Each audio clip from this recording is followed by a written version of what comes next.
আজকে আমরা আলোচনা করব আমাদের নবী মুহাম্মদ সাল্লাল্লাহু আলাইহি ওয়াসাল্লাম পৃথিবীতে আসছেন। এই মহামানব পৃথিবীতে আসার তার উদ্দেশ্য কি? যদি কোরআনকে প্রশ্ন করি, কোরআন মুহাম্মদ সাল্লাল্লাহু আলাইহি ওয়াসাল্লাম নামের একজন নবী পৃথিবীতে আসছে। এই ব্যক্তিকে আল্লাহ পাক কেন দুনিয়ার জমিনে পাঠিয়েছেন, কি উদ্দেশ্যে তিনি এসেছেন? প্রিয় ভাইরা আমার, এটা মনে রাখবেন, এই পৃথিবীতে আপনার যত বড় বন্ধু হোক, যত বড় নেতা হোক, সব নেতা এবং বন্ধুর চাইতে আমার নবী মুহাম্মদ সাল্লাল্লাহু আলাইহি ওয়াসাল্লাম পৃথিবীতে সব চাইতে এই মানবতার বেশি বড় বন্ধু। আল্লাহর কোরআন বলে রাসূল কি জন্য এসেছে শোনো। আল্লাহ এক নম্বর দায়িত্ব রাসূলকে দিয়েছেন। এই রাসূল পৃথিবীতে আসবেন। রাসূল পৃথিবীতে এসে এক নম্বর কাজ হলো সমস্ত আদিয়ান, সমস্ত দিন, সমস্ত ধর্ম, সমস্ত পার্টি, সমস্ত রাজনীতির উপরে, সমস্ত মতাদর্শের উপরে আল্লাহ পাকের কোরআনুল কারীমের মতাদর্শকে তিনি তুলে ধরবেন সবার উপরে। কোরআনের এই মতাদর্শকে তিনি সবার উপরে তুলে ধরার জন্য রব্বুল আলামিন পৃথিবীতে কোরআন দিয়ে নবীকে পাঠিয়েছেন। এক নম্বর দায়িত্ব, নবী আসছেন কি জন্য? তামাম বিশ্বের বুকে যত ধর্ম এবং মতাদর্শ আছে সব কিছুকে ফেলে দিয়ে মহাগ্রন্থ আল কোরআনটাকে সবার দরবারে পৌঁছায় দিয়ে রাষ্ট্রভাবে কায়েম করবেন। আল্লাহ পাক বলেন সূরাতুল ফাতহ 28 নম্বর আয়াত, সূরাতুত তাওবা 33 নম্বর আয়াতে আল্লাহ বলছেন, হুয়াল্লাযী আরসালা রাসূলাহু বিল হুদা ওয়া দীনিল হাক্কি লিইয়ুযহিরাহু আলাদ দীনি কুল্লি ওয়া কাফা বিল্লাহি শাহীদা। আল্লাহ পাক বলেন, পৃথিবীর মানুষেরা শুনো, তোমরা নামাজ পড়ার সময় রাসূলকে মানো, ক্ষেত খামার করার সময় রাসূলকে মানো, ঈদের নামাজের সময় রাসূলকে মানো, কিন্তু রাজনৈতিক ক্ষেত্রে রাসূলকে মানতে চাও না। মনে রাখবা, আমার নবীকে আমি পাঠিয়েছি। হুয়াল্লাযী আরসালা রাসূলাহু বিল হুদা, প্রভু সেই আল্লাহ রাব্বুল আলামিন যিনি তার রাসূলকে পৃথিবীতে পাঠিয়েছেন যা হেদায়েতের বাণী দিয়া। কেন পাঠিয়েছেন? ওয়া দীনিল হক, দ্বীনে হক দিয়া, কোরআন দিয়া রাসূলকে পাঠিয়েছেন। ইসলামের মতো একটি রিলিজিয়ন দিয়ে পাঠিয়েছেন যাতে সমস্ত পৃথিবীর মানুষেরা এক বাক্যে বলতে পারে Islam is our religion, Islam is our religion. পৃথিবীতে একমাত্র আমাদের ধর্ম হচ্ছে ইসলাম ধর্ম। মানুষজন এই কথা স্বীকার করে আর মহাগ্রন্থ আল কোরআনকে যেন জীবনের সফলতার চাবিকাঠি সে মানে। সারা পৃথিবীর যত ধর্ম মতাদর্শ দল রয়েছে সব কিছুকে ফেলে দিয়ে সবার উপরে আল্লাহ পাক লিইয়ুযহিরাহু আলাদ দীনি কুল্লি, সমস্ত আদিয়ান, সমস্ত ধর্মকে উপেক্ষা করি সারা পৃথিবীতে রব্বুল আলামিন নবীজিকে পাঠিয়েছেন। এই নবী এসে তামাম বিশ্বের বুকে সব ধর্মগ্রন্থকে পিছনে ফেলে দিয়ে আল্লাহর কিতাবকে পৃথিবীর মানুষের উচ্চ আসনে পৌঁছার জন্য আল্লাহ নবীকে পাঠিয়েছেন।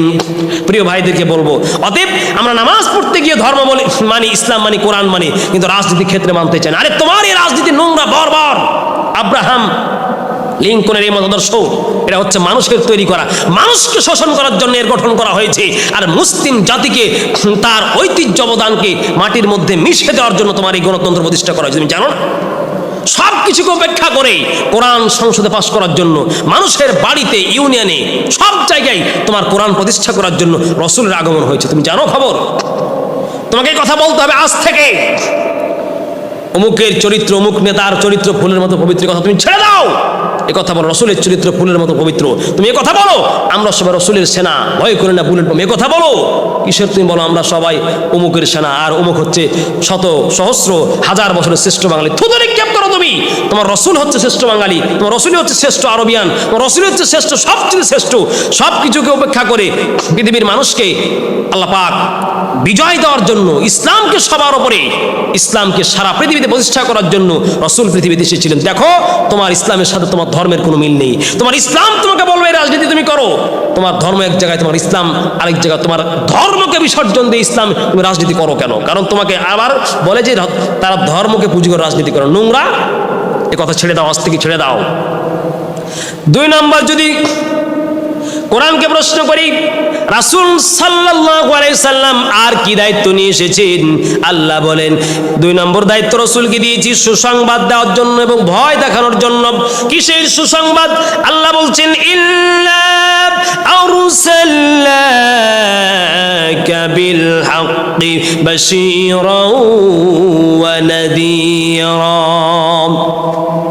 আল্লাহ পাক বলছেন রাসূলুল্লাহ গো, হে রাসূল আপনাকে আমি পৃথিবীতে পাঠিয়েছি বাশীরাও ওয়া নাযীরা, আমি সুসংবাদ দেওয়ার জন্য পাঠিয়েছি আর দুঃসংবাদ দেওয়ার জন্য, ভয় দেখার জন্য পাঠিয়েছি। কিসের সুসংবাদ দেওয়ার জন্য? আব্বা আম্মার খেদমত করলে জান্নাত পাবি। আব্বা আম্মার আর কিসের দুঃসংবাদ, কিসের ভয়? আব্বা আম্মার সাথে বেয়াদবি করলে জাহান্নামে যাবি, সুদ খেলে জাহান্নামে চলে যাবি, 5 ওয়াক্ত নামাজ পড়লে জান্নাতে যেতে পারবি। আল্লাহর কোরআন প্রতিষ্ঠার জন্য সংগ্রাম করলে, রক্ত দিলে, জীবন দিলে বিনিময়ে আল্লাহর জান্নাত পেয়ে যাবি। আল্লাহর কোরআন প্রতিষ্ঠার বিরুদ্ধে অবস্থান করলে বিনিময়ে জাহান্নামে চলে যাবি। মানুষের সাথে সদাচরণ করলে জান্নাতে যাবি। মানুষের সাথে দুর্ব্যবহার করে টর্চারিং করলে জাহান্নামে যাবি। পাড়া প্রতিবেশীর সাথে ভালো ব্যবহার করলে জান্নাতে যাবি, আর মানুষের সাথে দুর্ব্যবহার করলে জাহান্নামে যাবি। কি ভয় দেখার জন্য? আল্লাহ বলছেন আমি এই পৃথিবীতে ইল্লা হাদাইনাহুস সাবিলা ইম্মা শাকিরাও ওয়া ইম্মা কাফুরা। বান্দারে 2টা পথ সৃষ্টি করেছি, একটা জান্নাতের পথ, ফারিকুম ফিল জান্নাতি ওয়া ফারিকুম ফিস সাঈর। বান্দা 2টা পথ, একটা জান্নাতের পথ, একটা জাহান্নামের পথ। ডান পথে গেলে জান্নাতে যাবি, বাম পথে গেলে জাহান্নামে যাবি। এই জান্নাত আর জাহান্নামের সুসংবাদ দুঃসংবাদ দেওয়ার জন্য আল্লাহ বলেন আমার নবীকে তোমাদের মাঝে আমি পাঠিয়েছি। দেখেন, আপনি অন্যায় করছেন, অবিচার করছেন, সুদ খাচ্ছেন, মানুষকে ধর্ষণ করছেন, টর্চারিং করছেন, রাহাজানি করছেন। এই যে রসুল সুসংবাদ যদি দেয়, রসুলের সুসংবাদ যদি আপনার কানে পৌঁছে, আপনি অন্যায় অবিচার পথ ছেড়ে ভালো পথ ধরবেন। এই জন্য রসুলকে আল্লাহ পাক পাঠিয়েছেন। সূরা ফাতিরের 24 নম্বর আয়াত আল্লাহ বলছেন। 2 নম্বরে আল্লাহ বলছেন সূরাতুল আহজাবের 45 নম্বর আয়াত, ইয়া আইয়ুহাল নাবিয়্যু ইল্লা আরসালনাকা শাহিদাও ওয়া মুবাশশিরাও ওয়া নাযীরা। হে রাসূল, আপনার উম্মত কি কাজ করছে? সাক্ষ্য আর সুসংবাদ এবং দুঃসংবাদ দেওয়ার জন্য আপনাকে পাঠিয়েছি। ভালো পথে চললে দুঃসংবাদ আর সুসংবাদ, খারাপ পথে চললে দুঃসংবাদ। এই জন্য তোমাদেরকে আমি পাঠিয়েছি পৃথিবীতে। 3 নম্বর দায়িত্ব দিয়ে আল্লাহ পাক নবীকে পাঠিয়েছেন। 3 নম্বর হচ্ছে আল্লাহর কিতাব পাঠ করে শোনানো। মুসলমান জাতি, আমার একটু লজ্জা করা দরকার। 60 বছর 70 বছর এত বড় নেতা, এত বড় সম্পদ, বাহাদুরি, প্রতিপত্তি, আল্লাহর কোরআনটা পড়তে পারলেন না। নবী তোমাদেরকে পৃথিবীতে পাঠিয়েছি, আল্লাহ বলছেন নবীকে পাঠিয়েছি মানুষের জন্য। 3 নম্বর কাজ হচ্ছে নবী তোমাদেরকে কোরআন পাঠ করে শোনাবে। আর কোরআন পাঠ করে শুনে এরপর তুমি এ কোরআন পড়বে। এখন তো পৃথিবীতে নবী নাই, নবী না থাকার এগেইনস্টে আল্লাহ পাক শত সহস্র লক্ষ কোটি ওলামায়ে কেরাম হাফেজে কোরআনকে দিয়ে আপনাকে কোরআন শিক্ষার ব্যবস্থা করেছে। অতএব কোরআনের শিক্ষকের সাথে, মসজিদের ইমামের সাথে, মসজিদের মুয়াজ্জিন সাহেব যিনি আপনাকে কোরআন পড়াচ্ছে, তার সাথে বেয়াদবি যে করে, তার চাইতে নোংরা, বর্বর, বেহায়া, বেয়াদব, বিশৃঙ্খলা সমাজে কেউ হতে পারে না। রসুলের দায়িত্ব পালন করছে ওলামায়ে কেরাম। ওলামায়ে কেরামদেরকে ভরে ভরে জেল দাও। ওলামায়ে কেরামদের বিরুদ্ধে বিষদগার করো। ওলামাদের বিরুদ্ধে মসজিদ যে ইমাম সাহেবের পিছনে নামাজ পড়ো, তার পিছনে গিয়ে আবার স্টলে গল্প করো এবং তার বিরুদ্ধে গীবত করো, তার বিরুদ্ধে ষড়যন্ত্র করো। তার চাইতে বেহায়া, বেয়াদব, বর্বর, বিশৃঙ্খলকারী এবং নোংরা আর কেউ পৃথিবীতে হতে পারে না। রসুল পৃথিবীতে নাই। রসুলের 1 নম্বর দায়িত্ব ছিল কোরআন শিক্ষা দেওয়া, মানুষকে কোরআন তেলাওয়াত করে শোনা। আরে পৃথিবীতে কোরআন নেই, রসুল তো নেই, কোরআন তো আছে, রসুল নেই, কিন্তু এই দায়িত্ব আল্লাহ পাক যুগের ওলামায়ে কেরামকে দিয়েছে। 3 নম্বর রসুলের দায়িত্ব কোরআন পাঠ করে শোনানো। আরে কোরআন পাঠ করে শুনে মুসলমানরা কোরআন শিখবে। তুমি যত বড় নেতা হও, তোমার জিন্দেগিতে যদি কোরআন না থাকে রে মুসলমান, মনে রাখবেন তাহলে তোমার চাইতে আর হতভাগা পৃথিবীতে কেউ হতে পারে না। এখনো মুসলমানরা সকালে ফজরের আজান হচ্ছে, সন্তানকে উঠাই না। সকালে ফজরের আজান হচ্ছে, মুসলমান উচিত ছিল তোমার সন্তানকে মক্তবে পাঠায় কোরআন শেখানো। কিন্তু কত বড় বেহায়া মুসলমান নামের তুমি কলঙ্ক, সকালে উঠা মর্নিং স্কুলে তোমার সন্তানকে ইংলিশ পড়তে পাঠায় দাও। কি দুর্ভাগ্য জাতি! আর জানাজার নামাজের সময় তখন দাঁড়ায় থাকে, মনে হচ্ছে বেদিন ভিক্ষুকের মতো দাঁড়ায় থাকে, আর হুজুরের পা ধরে হুজুর জানাজার নামাজটা পড়াই দেন। আবার কবর জিয়ারত করার জন্য দৌড়ায়, হুজুরের পা ধরে দৌড়ায়, হুজুর আমার বাবার কবর জিয়ারত করে দাও। তোমার লজ্জা করা দরকার না? বেয়াদব, বেহায়া! রাসূলকে আল্লাহ দায়িত্ব দিয়েছিলেন কোরআন শিখানো মানুষকে। তোমার উচিত ছিল উলামায়ে কেরামের পা ধরে তোমার কোরআন শিক্ষা করা। তোমার বাবা কবরে শিখে আছেন, হুজুরকে নিয়ে তুমি দৌড়া কোরআন কবর জিয়ারত করতে কতদিন নি? তোমার মতো বেহায়া কে হতে পারে? আবার হুজুরদেরকে বলো হুজুররা যে ভিক্ষুক, হুজুররা পরের খায়। আর তুই সবচাইতে বড় পর খাক্কা।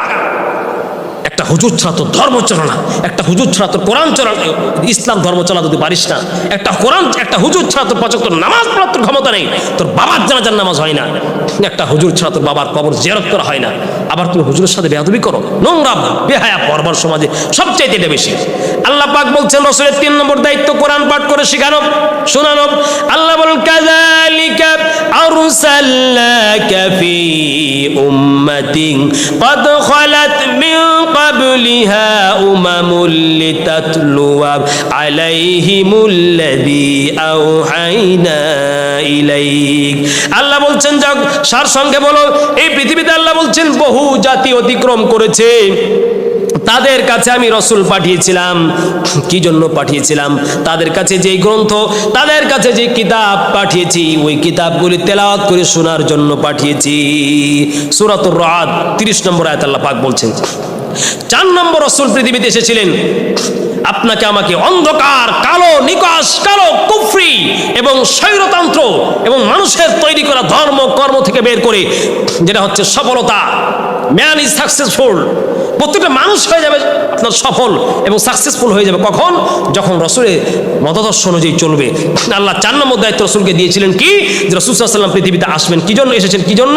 যাতে করে তিনি মানুষকে অন্ধকার থেকে, কুফরি, অশান্তি, বর্বর, বেহায়া, অন্যায়, অবিচার থেকে রক্ষা করে আল্লাহর সুশীতল ছায়ার নিচে, কোরআনের সুশীতল ছায়ার নিচে এবং বিপ্লবী সমাজ কায়েম করার জন্য, এক কথা অন্ধকার থেকে, অনামিসার রাত থেকে বের করে আপনাকে শান্তি এবং সুশৃঙ্খল সমাজের প্রতিষ্ঠা করার জন্য আল্লাহ পাক রসুলকে পাঠিয়েছিলেন। যদিও আজকে আমরা বড় একটা দায়ী হয়েছি মুসলমান জাতি। আমরা আজকে কোন পথে চললে আমার জীবনে শান্তি হবে এটা আমরা মানতে চাই না। নামাজ পড়তে ঠিকই কোরআনকে বুঝি, কোরআন চাই, মিলাদ পড়তে কোরআনকে চাই। নোংরা এই মিলাদ কি তোমার কোরআন কি আল্লাহ পাক পাঠিয়েছেন তোমার আব্বা আম্মার মরার সময় খাটের পাশে বসে কোরআন পড়ার জন্য? না, কোরআন পাঠিয়েছেন বিপ্লবী সমাজ কায়েম করার জন্য, তোমার সমাজটাকে উন্নত এবং সুন্দর একটা সমাজ গঠন করার জন্য। যদি কোরআনকে প্রশ্ন করি, কোরআন কি দায়িত্ব নিয়ে আল্লাহ রসুলকে পাঠিয়েছিলেন? কোরআন বলবে এই পৃথিবীতে জাতিকে অন্ধকার থেকে আলো, অন্যায়, অবিচার, সুদ, ঘুষ, টেন্ডারবাজি, রাহাজানি, অন্যায়, এক কথায় পৃথিবীতে অন্যায় মুখর সমাজ থেকে বের করে ম্যান ইজ সাকসেসফুল, মানুষকে সফলতার রাজপথে ওঠার জন্য রসুল এসেছিলেন। আল্লাহ বলেন রাসূলাইয়াতুলু আলাইকুম আয়াতিল্লাহি মুবাইয়িনাতিল লিইউখরিজাল্লাযীনা আমানু ওয়া আমিলুস সলিহাতি মিনাজ যুলুমাতি ইলান নূর। আল্লাহ বলছেন, যা হোক, মূল কথা হচ্ছে মিনাজ যুলুমাতি ইলান নূর, পৃথিবীর মানুষকে আল্লাহ পাক অন্ধকার থেকে বের করে সুশৃঙ্খল সমাজ অর্থাৎ বিপ্লবী শান্তির সমাজ প্রতিষ্ঠা করার জন্য রসুলকে আল্লাহ পাক পাঠিয়েছিলেন। ৪ নম্বর দায়িত্ব। ৫ নম্বর দায়িত্ব, যদি কোরআনকে প্রশ্ন করি, কোরআন কি জন্য রসুল আসছে? আল্লাহ পাক বলেন তোমরা যে বিষয়ে জানো না জান্নাতের কথা, জাহান্নামের কথা, ইতিহাস সম্পর্কে জানো না, সব অজানা বিষয়কে জানার জন্য খোদা প্রদত্ত ওহীর ইলম নিয়ে আল্লাহ পাক তোমাদেরকে শিক্ষা দেওয়ার জন্য এসেছিল। কিসের শিক্ষা? তুমি আজকে বড় বিজ্ঞানী হয়েছো, বুঝতেছো হুজুররা পৃথিবীর কিছুই জানে না। আরে বেটা বেকুব, তুমি ভুল পথে আছো। তুমি যদি একটা ভাষা জানো, আজও বাংলাদেশের প্রত্যেকটা হুজুর, অধিকাংশ হুজুর 5 ভাষার পণ্ডিত। অতএব নবীরা ছিল পণ্ডিত, জ্ঞানী। আল্লাহ বলছেন যা তুমি জানো না তা তোমাকে জানার জন্য রাসূল এসেছিলেন।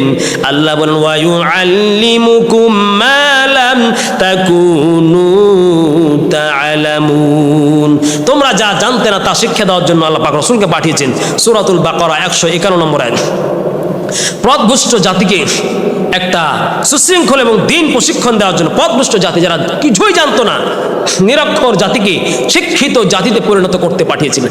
আরে তুমি যদি শিক্ষিত হতে চাও, রসুলের লাইফ স্ট্রাকচার খুঁজো, রসুলের জীবনী খুঁজো।